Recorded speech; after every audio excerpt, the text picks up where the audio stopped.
بسم الله والحمد لله والصلاة والسلام على رسول الله.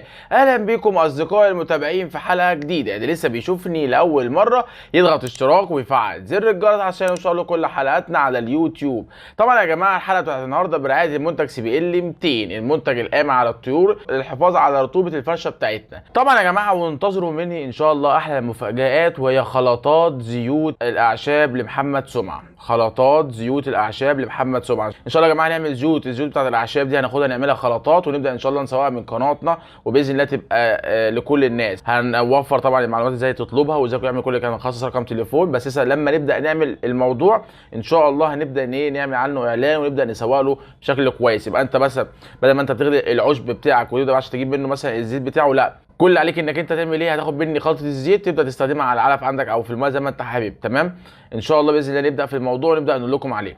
وموضوع حلقه النهارده طبعا يا جماعه هو باختصار المفيد هو الاستقبال طبعا يا جماعه لكافه الطيور. بمعنى ايه؟ يعني هنتكلم النهارده عن استقبال الفراخ البيضاء، هنتكلم عن استقبال فراخ الساسو، هنتكلم طبعا على استقبال البط. طب هل يا عم محمد في حاجه بتتشابه في الاستقبال بين الثلاثه؟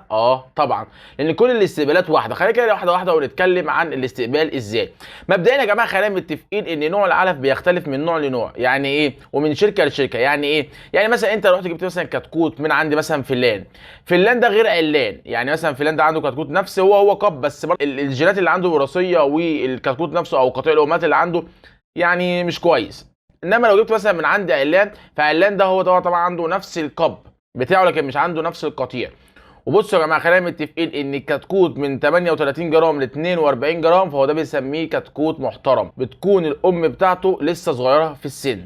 انما لو الكتكوت عدى الوزن دوت بتكون الام بتاعته كبيره ويكون المناعه بتاعتها تعبانه، فطبعا الكتكوت بتاعها هيبقى مناعته تعبانه. عشان كده لازم تستقبل الكتكوت 38 42، اكتر من كده لا واقل من كده لا. خلاص كده. واهم حاجه نتاكد ان يكون الكتكوت اللي جاي لنا ما فيهوش ريش ابيض. ده اهم من الاستقبال، ده اهم من الاستقبال. تمام يا عم محمد. ايه كمان؟ بص يا عم الحاج، انت لما تيجي تستقبل عندك الطيور ما ينفعش اول ما تدخل الطائر تديله ميه. ما ينفعش اول ما الطائر يخش تديله ميه. امال اديله يا عم محمد؟ مش هناكله ولا نشربه؟ لا، اكله لكن ما تشربوش. ليه؟ الفرخ بيبقى جاي من الحر هيموت عندك والدنيا دي كلها، وانت تروح هوب تصه بالميه، هيحصل له طبعا اجهاد، هيحصل له اجهاد. عشان كده يا جماعه احنا بنقول الناس اللي بتدخل دورات عندها اوعى تستقبل كده. لازم تستقبل على ايه؟ على علف بس. وبتكون مشغل الدفايه عندك قبلها، مثلا لو درجه الحراره عندك مش مظبوطه بيكون مثلا مشغل الدفايه قبلها بقد ايه؟ قبلها مثلا ب3 4 ساعات، تكون مظبط الجو عندك. يعني المفروض اصلا العنبر يكون واخد درجه حرارته من امبارح، بس احنا بنكون مظبطه مثلا قبلها 5 6 ساعات وخلاص عشان خاطر نوفر في الكهرباء والكلام ده كله، عشان بتدفي كهرباء. خلاص. طيب ايه تاني يا عم محمد؟ بص يا عم الحاج، خلينا متفقين تملي ان الكتكوت بتاعنا دوت لو احنا ما انتبهناش ليه في اول اسبوع الدوره كلها هتفشل معانا. طيب نتكلم على استقبال الابيض. استقبال الابيض يا جماعه احنا طبعا اول ما بنجيبه طبعا احنا ما بنحطوش ميه زي ما اتفقنا، ما نحطوش ميه لمده ساعه على الاقل. يكون الطائر هدي وعرف المكان وكل وخد على المكان. تمام، نبدا بقى نحط له ميه لمده 6 ساعات او 6 ساعات، من 8 ل 6 ساعات مفيش اي مشكله. الميه دي بايه؟ يا محلول جفاف يا سكر. اهم حاجه يكون ميه مسكره، حاجه مسكره عشان خاطر تعوضوا الجفاف اللي اتعرض ليه من نقله من المكان المعمل لحد مكان التربيه اللي هو عندك في المكان. تمام. ايه كمان يا عم محمد؟ بعد كده يا عم الحاج بتبدا تعمل ايه؟ ظبط اهم حاجه درجه الحراره مظبطها على كام؟ 33 32. خلاص. بعد كده بنبدا نديله بقى المضاد الحيوي بتاعه والفيتامينات. انا خصوصا كمحمد صبحي بشتغل على حاجه اسمها بنفلور وكولوستين، بشتغل عليهم من اول ايه؟ من اول يوم الاثنين مع بعض، من ده 1 جرام ومن ده 1 جرام 12 ساعه 12 ساعه التانيين ميه من الحنفيه او فيتامين، مفيش اي مشكله. خلاص. ده اول يوم وثاني يوم وثالث يوم، يقعد 3 ايام بشتغل مضاد حيوي وكولوستين، وبشتغل معاهم ايه؟ وبشتغل معاهم فيتامين. خلاص. نيجي بقى للثلاث ايام اللي بعديهم اللي هو عشان طبعا احنا التحضير 6 ايام او 7 ايام. خلاص. بنبدا نشتغل بيه الاملاح المعدنيه والفيتامينات، نشتغل بالاملاح المعدنيه والفيتامينات. خلاص كده. ده بالنسبه للاستقبال الابيض. طيب بنراعي في الاسبوع ده، بنراعي طبعا ان احنا ما نبوظش الفرشه، ان طبعا يكون درجه الحراره بتاعتهم 33 32 مش اكتر من كده ولا اقل من كده، ان يكون الكتكوت محترم، العلف متجدد باستمرار قدامهم حتى لو انت هتجوع مفيش اي مشكله. اهم حاجه يا جماعه انك تستقبل الكتكوت الابيض باحترام بس. استقبلته كويس هيديك، ما استقبلتوش كويس مش هيديك، عشان تبقى انت عارف ومتاكد. طيب ايه كمان يا عم محمد؟ بص يا سيدي، انت طبعا ما ينفعش تبقى داخل خارج على طيورك. ليه؟ عشان تحافظ على درجه الحراره، عشان تحافظ على لو انت مثلا محل على محل فراخ وانت رايح في المكان عندك ما تدخلش من هنا لهنا وتنقل العدوى. خلاص كده. طيب الساسو بقى يا عم محمد، الساسو بقى يا جماعه بيكون فتره الاستواء بتاعته، انا بشتغل كده مش دعوه بحد بيشتغل ازاي، بشتغل ازاي 10 ايام، بشغل 5 و5 5 مثلا مضاد حيوي على كوليستين على مثلا على املاح معدنيه على فيتامين، خلاص كده، وخمسه التانيين فيتامين بس، وخمسه التانيين فيتامين بس. بعد كده بنبدا بقى في خلطات الاعشاب بتاعتنا والحاجات دي كلها.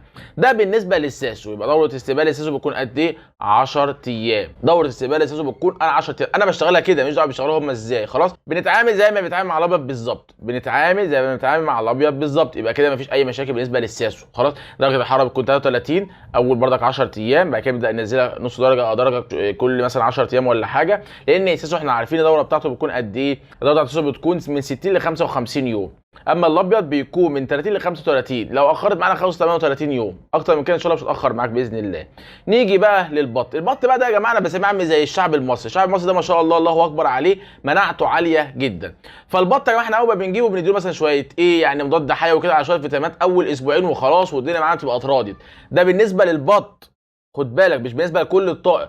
طب انهي في دول بيكون مناعته عاليه وكويسه؟ الفراخ البيضه مناعتها متوسطه، الفراخ الساسو مناعتها عاليه جدا، البط مناعته ما شاء الله الله اكبر عليه بيكون مناعته ممتازه جدا ومحترمه جدا. بنقدر ان احنا ان شاء الله ربنا ما يكرم فيه ونكسب فيه، ربنا ما يكرمنا فيه ونربيه كويس والكلام ده كله، بنقدر ان احنا ناخد منه مكسب محترم. خصوصا يا جماعه زي ما قلت لكم في الاول خالص ان احنا يا جماعه لو ظبطنا موضوع الاهتمام باول اسبوع، والاهتمام مثلا بالطائر في اول اسبوع ليه او اول مرحله ليه، تبقى انت عشت صح.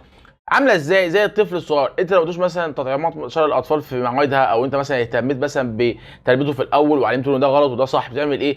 بتبقى طول حياتك مرتاح. لكن لو انت سبت له السايب في السايب ومش مهتم بيه وسبت له الامراض وسبت له الدنيا دي كلها، بتلاقي ابنك ده بيتعبك. يبقى ده زي ده، اهتميت ربنا هيكرمك، ما اهتمتش مش هتشوف خير خالص. الفراخ البيضاء يا جماعه زي ما قلت لكم قبل كده هي شغلها اجتهادي مش حفظ، شغلها اجتهادي مش حفظ. والفراخ الساسو مناعتها عاليه ما تركزش معاها. اما البط سيبه على الله، لان البط دوت ما شاء الله عم مناعته زي الشعب المصري كده بالظبط، بياكل فول والدنيا معاه جميله. طيب هنتكلم كده بسرعه كده عن التسويق بسرعه كده يا جماعه. موضوع التسويق سهل جدا، موضوع التسويق بتاعهم سهل جدا. التسويق باختصار المفيد، انت لو مطلع فرخه صدرها عريض ومحمله معاك وتمام التمام، هتبدا تسوق ليها وتبدا التاجر يجي لحد عندك بالراحه كده. الناس اللي بتربي في القاهره والجيزه، الناس اللي بتربي في القاهره والجيزه، بتاع الفراخ اللي بيبقى جنبك او تجار الفراخ اللي في المنطقه عندك اللي هو بيجيبوا المحل الفراخ اللي جنبك، بيروح يجيبوا من المحافظات، بيروح يجيب من الشرقيه، بيروح يجيب من البحيره، يروح يجيب مش عارف من هنا، يروح يجيب من هنا. فالدنيا بتبقى معاه تكلفه تكلفه تكلفه. لكن انت لما بتربي في القاهره جنبه بتديله مثلا 1000 فرخ، بتديله مثلا 300 فرخ، بتديله 200 فرخ، بتوفر عليه فلوس كبيره جدا. لان يا جماعه عربيه السفر بتتكلف 1000 جنيه، عربيه السفر بتكلف 1000 جنيه عشان يسافر يروح يجيب فراخ ويجي. لو هو ما راحش وجه مروح مثلا ما جابش الفراخ والكلام ده كله، ممكن تكلف معاه هي ال 1000 جنيه مقفوله. جاب ما جابش ال 1000 جنيه خلاص كده. لكن انت بتوفر عليها دي اول حاجه 1000 جنيه. يبقى انت كده موضوع التسويق بالنسبه للبط، بالنسبه للساسو، بالنسبه للفراخ البيضاء، كل الكلام ده كله بيكون ليه تسويق وليه شغل. اشتغل انت واعمل انت دورات بس ان شاء الله ربنا يكرمك باذن الله. الحاجه الثانيه والاخيره وهي اللي احنا يا جماعه لازم نراعي ربنا في الحاجه بتاعتنا. ازاي؟ انت اول حاجه تخش في التجاره دي اكنك داخل تجاره مع الله، اكنك داخل تجاره مع الله. يعني مثلا ما تخش تقول ايه يا عم محمد ده فرختين هنربيهم وخلاص، يا عم محمد ما تعقدهاش، يا عم محمد مش عارف ايه. لا، ربنا كرمك مثلا يعني فراخ عندك ربنا كرمك فيها وتمام التمام، نقي احسن فرخه وطلعها لله، احسن فرخه وطلعها لله بينك وبين ربنا كده، بنيتي ان ربنا ان شاء الله يكرمك ويبقى يحافظ لك تربيتك. في الايام الوحشه اللي احنا فيها ديت الى اسعار زباله، لان الناس اللي منه كان مدخلك هتكون بكام؟ ب 14 وبتبيع دلوقتي ب 22 23. فالاسعار مش جايبه همها، اتمنى من الله تكون الحلقه بتاعتي النهارده فادتكم، واللي عايز مني اي استفسار يسيب لي تعليق تحت الحلقه. والسلام عليكم ورحمه الله وبركاته.